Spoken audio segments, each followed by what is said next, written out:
Welcome back to Breck Buzz. We just talked to Council Member Aaron Giello, and now we're here with Assistant Town Manager Shannon HAYNES. Hello. Welcome. Thanks for joining us. Sure. What I wanted to talk about today is a process that you're very heavily involved, which is our SEPA process. Right. So maybe tell people what that stands for and what that process is. So that is the special event permitting process, and any event that comes to the town of Breckenridge that is going to be open to the public and has more than 50 people needs to be permitted by the town. So essentially we have a process that any event organizer has to go through in order for them to receive a permit to have their event here. Mm-hmm. And it's pretty time intensive, right? It's not just something that an event comes out of the woodwork. That is true. So the event permitting process is fairly detailed, and I think we've tried to simplify it enough for event organizers so it's not too arduous for them. But they will go online and submit an electronic application, and the Breck Tourism Office handles all those applications on our behalf. They do that kind of general overview and let people know what might be missing, what they have to include. And then they take it to a committee group that is made up of individuals from all of our town departments and outside stakeholders who might have, say the fire department would have an interest in an event that's going on in town. So we get those people involved so they can say, you know, here's how you can have a safe event. And then it also includes all those departments that would have to provide resources. Right. So your police department, your public works department, a lot of times people don't realize how much of those resources it takes to actually run an event. And then kind of as the more broad overview, we have a Breckenridge Events Committee, and that's made up of members from the BTO and event producers and town council and myself. And the purpose of that group is to look at events and make sure that we're welcoming in events that are happening at the right time, they're the right size, it's the right time, so that again they can be successful. And that it's the right fit for Breckenridge. It has to be the right fit. Yeah. Right. Making sure the event kind of fits the brand and the ethos of what Breckenridge is. And you know, you don't want to have a super kid-friendly event next to a beer fest. Right. We want to make sure that when we have multiple events in town on the same day, that we're really making sure that there's a synergy between those events and that they fit together.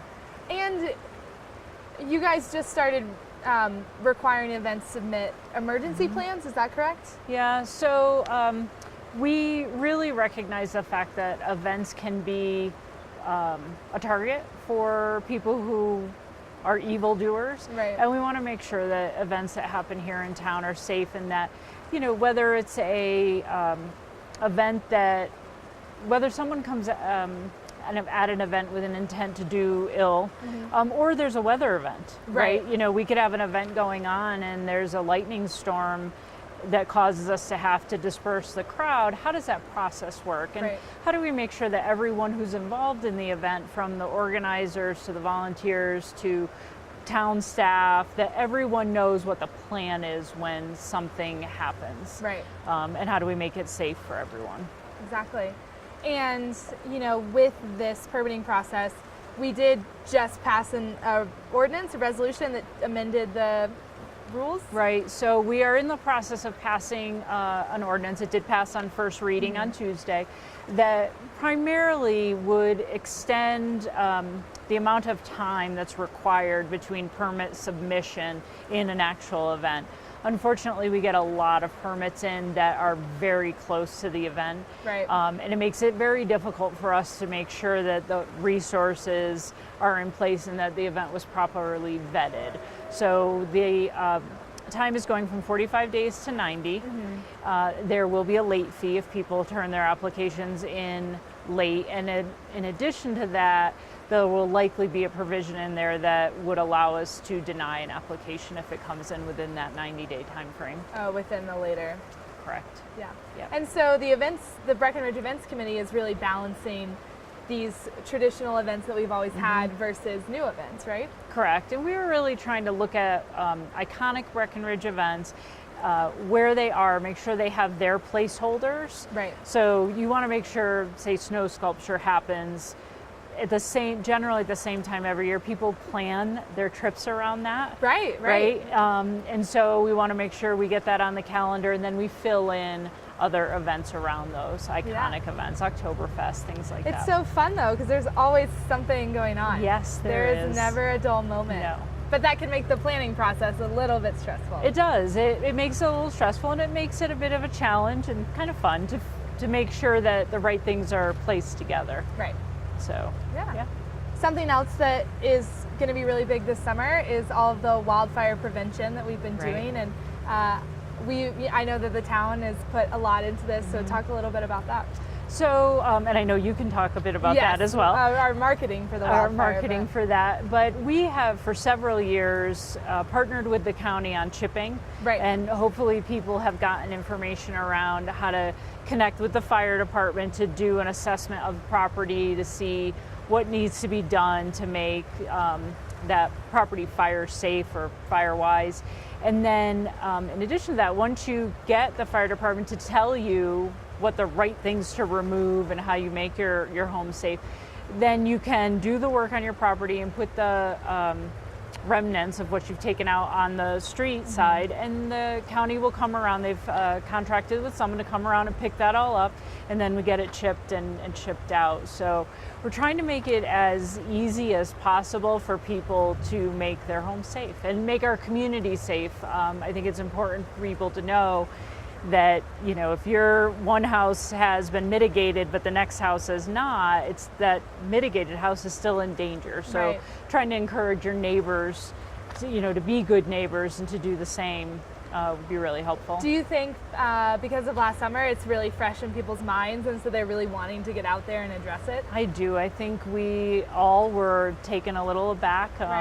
Even though we've done a lot of planning over the years, I think when it actually happens, it's a real eye-opener, and it can happen here, and we need to be aware of that, and we need to do our part. Yeah.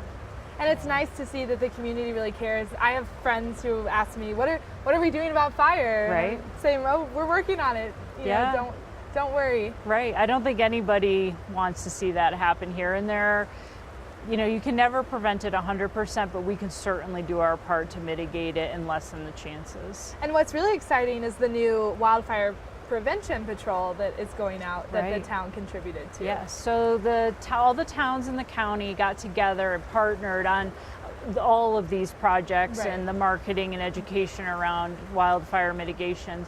And in addition to that, we contributed dollars to the U.S. Forest Service to hire 4 folks that will go out and check kind of backcountry campsites and make sure that there aren't fires burning back there. I think a lot of people who come here to camp in the backcountry don't realize the danger. And it's hard for regular patrols, sheriff's office and local patrols to really get to those places and spend time there. So we think this is a good use of town dollars to help prevent what would likely be a cause of a local wildfire if it were to occur. And on the education and marketing piece, you know, we have our SC Alert, which everyone please sign up for if you have not signed up for it. SC Alert is really critical in Summit County Alert. It's really important for helping us to notify you when there's something going on.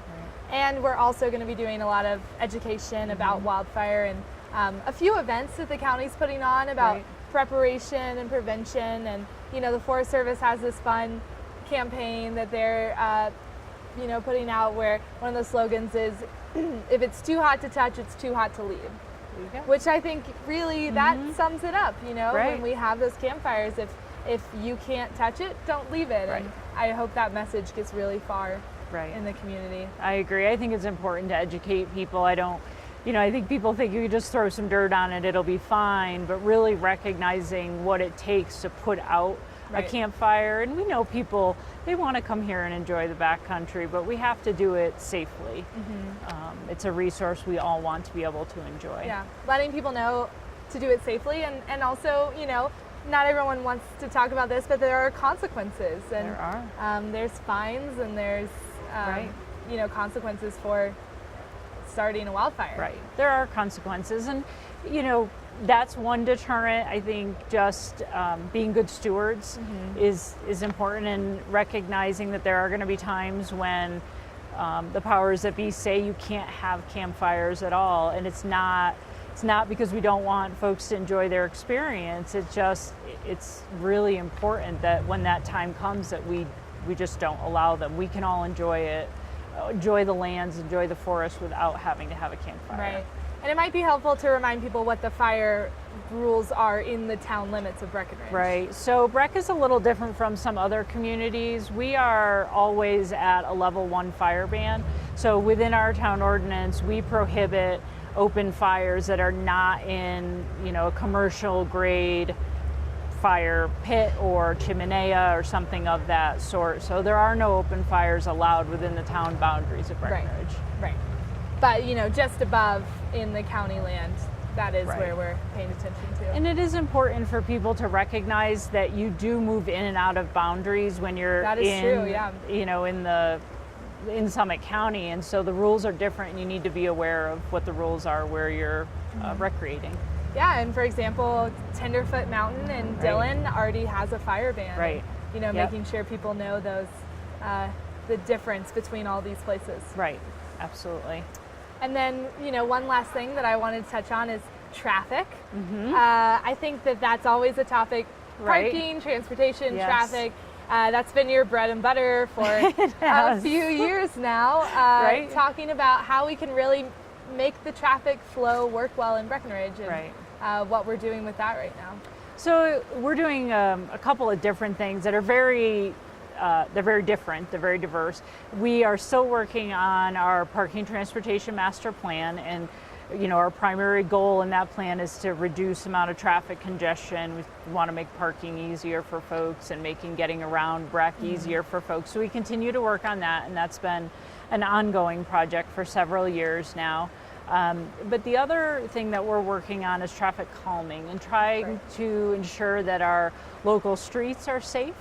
And there's a lot of, I won't say science, but some thought that goes into how you make roadways safer. I think people, when they think about speed and roadways and what makes them dangerous, they jump to speed bumps. We want to slow cars down, so we want to put speed bumps in. And that's not always the right solution.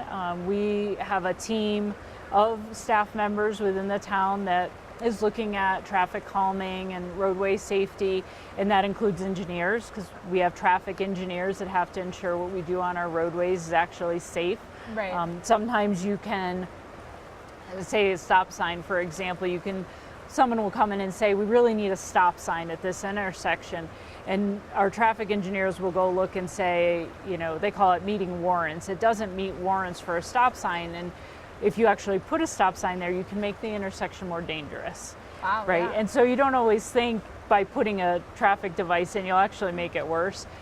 So we have to make sure that we don't make traffic conditions worse when we do that kind of thing.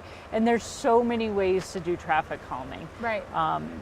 Speed humps, there's these vertical platforms almost that you can put into a roadway that will slow cars down, so it's not your traditional speed bump. There's ways you can narrow the roadway. People, it's kind of funny too, because they'll say, the road is narrow, so it's dangerous, where a wider road maybe feels more safe, but a wider roadway encourages faster speeds.